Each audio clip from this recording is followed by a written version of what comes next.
So with 2020 being halfway over already, I have decided to bring something positive into this video. I will be naming or listing 5 underrated masterpiece hip-hop albums that have come out this year.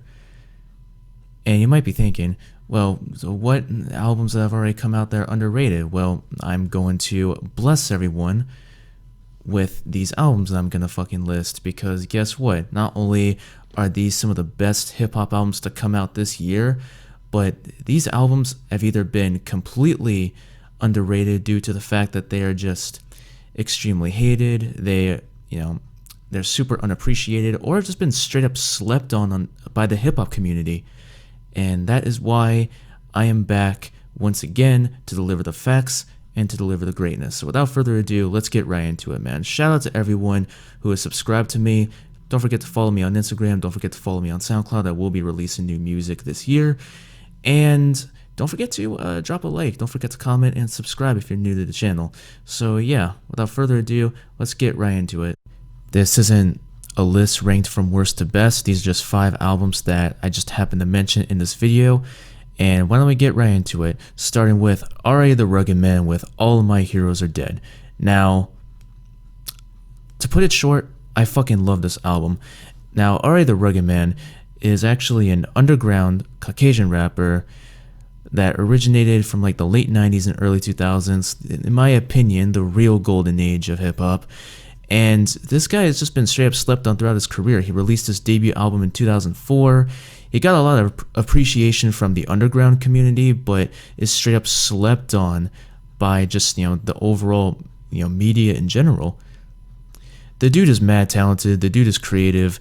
The dude has released not a lot of fucking projects in his discography. He released an album in 2004, like I mentioned, another album in 2013, and now, 7 years later, his 3rd studio album, at least I think this is his 3rd studio album at the time of recording this. But anyway, his 3rd studio album, All My Heroes Are Dead, is a phenomenal album.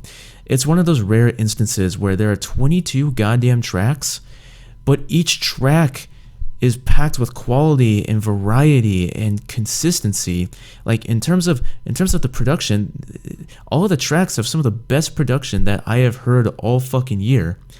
Like what I hear from the beats, from these instrumentals, these are some of the best beats in terms of like this is a perfect blend of like new school sound and old school sound. Not because I think that, mainstream hip-hop is trash. Well, I do think that mainstream hip-hop is trash, but none of these sound completely mainstream. They don't try to sound, mainstream or have like a type of mainstream appeal. But at the same time, someone like the instrumentation, I could see like modern, like new school rappers use a lot in the mainstream. But he doesn't usually take this kind of route where in the intro track he has like 7 different beat switches, and they don't feel forced as fuck, because guess what? This was R.A. the Rugged Man's attempt to gravitate, the attention of, the listener, to let them know it's like, yo, are you ready for this shit? Because I'm about to fucking use literally every single beat on this intro. Let's go, fucking turn up hype and shit. But this isn't the exact album to get, hyped to and shit. Some of these tracks are insanely fucking hyped. Some of them go hard as fuck. Pardon for my, lack of a better word, for a lack of a better adjective. But it's not all bangers on here, though. Like, some of the fucking tracks on here hit you with extreme emotion. Like, the song Wondering How to Believe. And, the hook is done justice. The hook is fucking phenomenal and just gives you a fucking idea of what the song is going to be, because it's played right from the fucking start. Some of these the hooks as well are just fucking phenomenal. Like the hook by David Miles on How to Believe is just so well crafted out. He hit every single note to make sure that he would gravitate the average listener. And the song itself is just depressing as fuck. Probably the most heartbreaking song I've ever heard that was released in 2020. Like, this made me dead ass shed a fucking tear or two on my first listen, especially when I watched it, when I watched the music video, when I listened to the song for the first time. The first verse is basically talking about how this woman wants to get together with this guy in high school, and it ended up working out in her favor because he actually asked her out. They were like, fuck yeah. They were, you know, in a car, they were driving together, and, you know, they decided to make out and shit. And he was like, all right, I'm ready to take it to the next level, babe. You ready for this shit? He literally could not fucking touch her. She felt uncomfortable. So what the woman did was she basically ran out of the car and tried to run, but the man actually caught up to her, raped her, impregnated her, and she just had to fucking deal with this guilt for a good period of time. She didn't want to tell her family because that would just be heartbreaking. So she felt so guilty that she ended up killing herself by slitting her wrists and bleeding out to death, which is so fucking tragic because, you know, suicide awareness, it needs to become more prevalent because all of this is just, you know, becoming too much. So I appreciate the fact that Ari the Rugged Man is spreading, you know, a message to this shit. But the second verse is where it really, really hits hard for me personally, because the second verse talks about how this man got addicted to heroin. His mother found out, and so she sends him to rehab. After he gets sober out of rehab, he goes back to the error of his ways, if you will, with heroin addiction and overdoses and dies. And this is the type of shit that I appreciate because, you have these, casuals, these frauds with bad taste that aren't willing to take that message into consideration or willing to listen to like mainstream rappers, these mumble rappers, these fraud ass rappers, that just glorify fucking drug use and don't even know the fucking specific complications and consequences and the detriments that can have on their physical state and mental health. But that's a topic for another video. Right now, I'm talking about some of the greatest and most underrated masterpiece albums of all time. So not only does this, entire fucking album have a bunch of fucking, banger tracks in terms of like production, style, variety, quality and consistency, but the features are just unreal. They got the aforementioned David Miles feature on Wondering How to Believe. Then you have Ghostface Killah, Mass Tequila from Wu-Tang Clan. You got Afro, you got Inspector Deck, you got fucking Vinnie Paz from Jedi Mind Tricks. You have Immortal Technique, Chuck D, like Jesus Christ. The features on this album are stacked in terms of like, old school rappers and shit. Like Ari the Rugged Man throws it back and makes you and pulls you into the golden age days, even in the year 2020. And while tracks like The Big Snatch are, disturbing as fuck, at least that's Ari the Rugged Man's purpose. He wants to disturb you. He wants to gross you out because that was his approach. So while that track wasn't for me, I can say that it was perfect lyrically, conceptually, and sonically. Musically, it's still pretty good.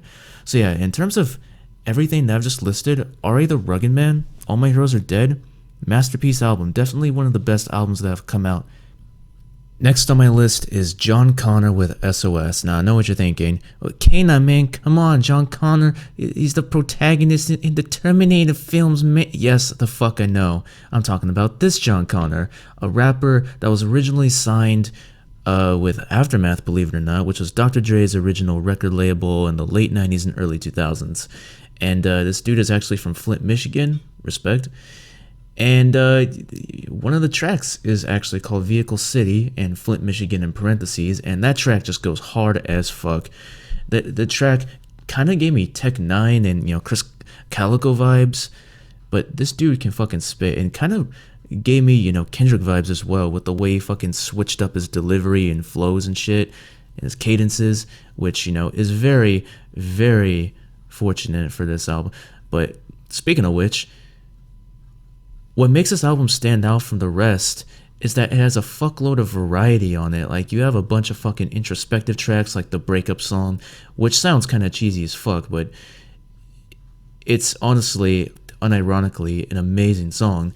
And you got, songs like Work of Art, where, it's basically about, people, who aren't willing to, be who they are and shit. It also has pretty nice, verses from Jaron Benton and Locksmith. And then you have Morning Motivation with Dizzy Wright. And that is just one of the most, kicking songs, some of the most motivational songs that I've listened to all fucking year. And then you like, speaking of which, I gotta get this out of the way. This man, John Connor, right, had Jaron Benton and Dizzy Wright on different songs. Can you imagine if we had Dizzy Wright and Jaron Benton on the same fucking song? Fuck, they would take him back to the Funk Volume days. Fucking 2012, 2013, man, that was my shit. But anyway, back on topic. Then you got the Cypher featuring Afro, Kid Vicious, and all these, rappers. Sister Tour. Like, it's just the structure of it is like a cipher where everyone, spits like at least 16 bars, and the next one does it, then the next one, there's an interlude, there's a hook with, female vocals in the background, which are some of my favorite aspects in the beat. If any producer out there, especially, a woman producer, for whatever reason, if you place female, like, vocal samples, like choir, or just, harmonizing into, like, the mix layered underneath, like, layers of instrumentation, then you have earned my way into your heart. I'm just going to say that right now, along with strings, pianos, and maybe some bell melodies. And there you go. Perfection. I am getting way off topic today. But yeah, everything about this is great. Musically, lyrically, and conceptually, it's amazing. And in terms of technicality, this is definitely one of the better albums that have come out this year. And most people just take production over lyrics any day, but this is why I'm here to make a video, because this album is just straight up slept on. One of the most slept on albums of the year. But anyway, John Connor SOS. Highly recommend it. Next on my list is CJ Fly with Rudeboy. Now, CJ Fly is a very underrated artist. Probably one of the most underrated artists in the game right now. The dude is, of course, underground. And, if he wouldn't have been underground, I probably wouldn't have placed this album on this list. But you know what? Fuck it. Let's talk about it anyway. CJ Fly's Rudeboy is one of the first albums I have heard where I was like, wow, this album blew me away, because, these type of rappers can really take their time to work on something and, just be masterful at it. And this album is a golden example. This album straight up gives me Joey Badass vibes, and hell, on the second track, the self-titled track, Rudeboy, actually has a Joey Badass feature. And those two, CJ Fly and Joey Badass, they work really well together. And then the next two tracks with, Haley Supreme on the hooks, the woman has a fucking phenomenal voice. I swear to God, every time I hear that fucking, vocals, every time I hear those vocals, I fall in love. Like, this is the type of shit that I just love to hear. Like, this is the type of shit where these artists really work well together. They have chemistry. They put in as much fucking passion into, their music and shit. And then you just have the most unexpected feature of, Conway the Machine on the song City We From, and he fucking killed that shit. Everything about this album is just, there's not like a single like banging, instrumental. There's not really something that's completely energetic or uplifting like in John Connor SOS, or even Ari the Rugged Man's All My Heroes Are Dead. But 13 songs, at least nearly 47 minutes of just absolute consistency, absolute quality, and just the most laid back tracks you could ever fucking listen to. Listen to this entire album when you're like, at work and shit, or when you got nothing to do, or when you're just trying to like meditate or shit, or I don't know, like chill and relax. Be in a room by yourself, lay down in bed, or just lay down wherever you fucking, I don't even know what the fuck you guys do for a living, but do that and listen to this fucking album in entirety, and you'll feel so relaxed and just forget about all the fucking negative shit in your life. It's almost amazing. I don't want to go further into detail about this album because I feel like I did. I feel like I've given everyone my thoughts about how I feel about this album. Anyway, the next two albums, I'm pretty sure one of them I'm going to fucking mention, and the other one, well, I'll give my overall thoughts about it towards the end of the video as well. Anyway, next on my list is Jadakiss with Ignatius, and I'm just going to say this right now. For some reason, this album just gets an unnecessary amount of hate, just like a lot of fucking albums that I thought were great that came out this year. Not going to name any albums because I want to make this consistently on topic as possible, but for some reason, like, even though some of the material on this album is hated by, just critics everywhere, in terms of like user scores and like Metacritic and shit, it's honestly very positive. But I think that this is one of the best albums to come out this year. It's very consistent. It has a variety of different topics, such as Keeping 100, and in some of the absolute banging tracks that would really get your blood pumping, such as Hunting Season with Pusha T, who does a phenomenal job with his verse. And Jadakiss as a whole just tries to incorporate kind of like a pop-friendly sound. I know that's why he has like, some R&B and, female, pop singers on some hooks and shit. And this is one of the low-key aspects that I fuck with heavy, because it just adds a whole different variety and style to them that I feel like if we, heard something else, then it would just dull my senses. But Jadakiss did the right thing here. His delivery on here is still the same. He has this kind of like gruff and, energy and hunger in his voice that you can actually feel, what he says and what he fucking, goes through in his life. It's really just, it's very nice to hear, his voice on some of the laid back and some of the more bone chilling and just blood pumping instrumentals. Like some of the beats on here are just phenomenal.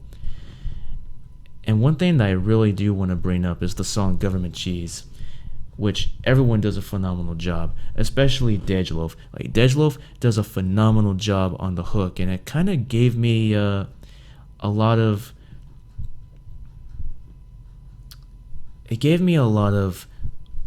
hope and a lot of, it just gave me a positive outlook on things and shit.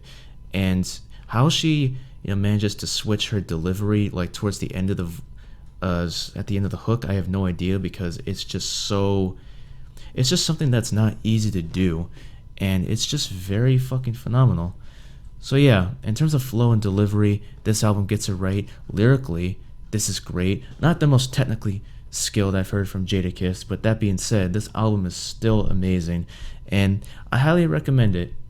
This album will definitely be worth anybody's time, especially if you're a real hip-hop fan with great taste such as myself. But anyway, moving on to the last album, and I think this is the most straight-up slept-on album I have heard all year. So the last album I want to bring up in this list is probably an album that none of you have heard before. If you have, then congratulations, you have earned my respect. But this is probably the most straight up slept on album, at least in terms of hip hop, in the year of 2020, and this is Graph with the Oracle 3. This album, guys, I highly recommend listening to this album if you're a real hip hop fan such as myself, because it is fucking awesome. I have a vinyl for this, and for good reason. In my opinion, this is one of the most slept on albums of 2020. And just one of the reasons for it is because this guy only has like 21,000 monthly listeners on Spotify, which is fucking crazy, because this is a guy that started rapping in 2002 and that's right, 2002, which means he's been in the underground scene for 18 fucking years. And this guy is one of the most talented rappers I have ever heard in terms of multi-syllable rhyme schemes, in terms of his flows. He has the most perfect voice for rapping on every instrumental I have heard. And speaking of which, the instrumentals on this album are fucking god tier. DJ Green Lantern did a fucking phenomenal job on the production. Everything in this album ranges from a bunch of braggadocious type of lyrics, in a good way, because Graph, unlike a bunch of mainstream rappers, the main difference that separates these, fraud ass mainstream rappers and Graph is that Graph is super creative lyrically. It's ridiculous. And the way he switches his flows up and shit, and how, his wordplay and punchlines just, they're just on another level in terms of, lyrics and shit. Like, this dude is amazing. I don't want to sound like I'm Dick Ryan or anything, but this dude is just one of the most talented underground rappers I have heard in my life in terms of technical skill. And then the guest features. Jesus Christ, the guest features. These are the type of guest features that I expect to be on any underground rapper, but underground rap album, mind you. But to have them all on a single album, like, look at this all-star fucking lineup of guest features. You have a Benny the Butcher feature, a Conway feature, a King Crooked feature, a fucking Game Porter feature, a Bun B and Ritz feature, a Hobson feature, and a Royce da 5'9" feature. Like, this album is fucking stacked to the brim with talented guest features. It's ridiculous. Like, Graph did a fucking phenomenal job with the guest features, the production, his songwriting ability, his technical skill, how he manages to fucking, write some, messages on, the Good Die Young, which I think refers to a Nipsey Hussle. And then you have some fucking turn-up tracks like Let Me See It featuring Bun B and Ritz, which are the most perfect fucking guys to do it, because these guys have been always in their element. And then Hobson just came the fuck out of nowhere, almost carrying the whole rhyme scheme throughout the whole verse, which I was fucking surprised by it, because at the time, it was like Hobson was completely done, but it seems like he's back better than ever and is more hungry than ever before, because this dude, again, has been straight up slept on, regardless of the fact that he's been making noise, releasing, singles and shit. But this album, I'm not going to get too much into detail, because guess what? I just did.